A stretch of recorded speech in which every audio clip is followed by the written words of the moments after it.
क्या आपने कभी सोचा है कि कागज के एक टुकड़े की कीमत कितनी है? अब्दुल करीम तेलगी के हाथ में स्टाम्प पेपर की एक शीट की कीमत अरबों में थी।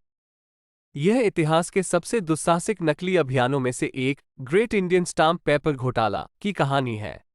भारत की हलचल भरी सड़कों पर अब्दुल करीम तेलगी सिर्फ एक और महत्वाकांक्षी व्यवसायी था।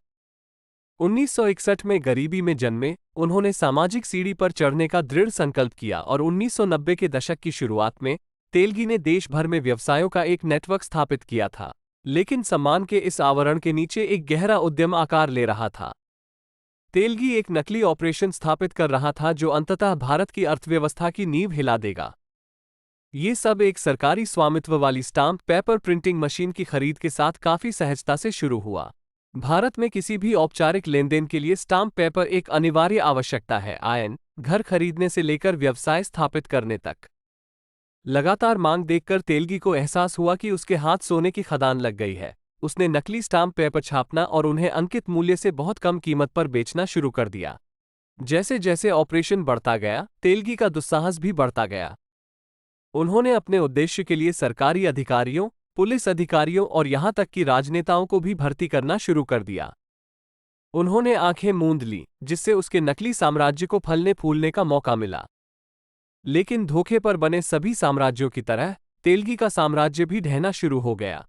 2002 में एक नियमित पुलिस निरीक्षण में नकली स्टाम्प पेपर के भंडार का पता चला। रास्ता सीधे तेलगी की ओर जाता था। ऑपरेशन की भयावहता ने अधिकारियों को चौंका दिया। ये घोटाला 45,000 करोड़ रुपए या लगभग 6 अरब डॉलर से अधिक का होने का अनुमान लगाया गया था। घोटाले के बाद पूरे भारत में सदमे की लहर दौड़ गई। तेलगी को दोषी ठहराया गया और 30 साल जेल की सजा सुनाई गई। उच्च पदस्थ अधिकारियों सहित उनके सहयोगियों को भी न्याय के कटघरे में लाया गया। सरकार को भविष्य में इस तरह के घोटालों को रोकने के लिए ई स्टाम्पिंग की ओर कदम बढ़ाते हुए अपनी स्टाम्प पेपर प्रणाली में बदलाव करने के लिए मजबूर होना पड़ा। लेकिन घोटाले की असली कीमत आम लोगों को चुकानी पड़ी।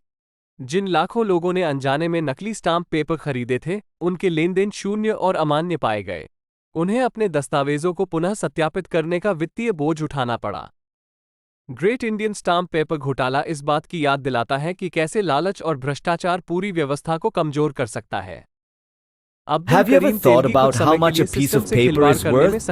In the hands of Abdul Karim Telgi, a single sheet of stamp paper was worth billions. This is the story of one of the most audacious counterfeit operations in history, the Great Indian Stamp Paper Scam.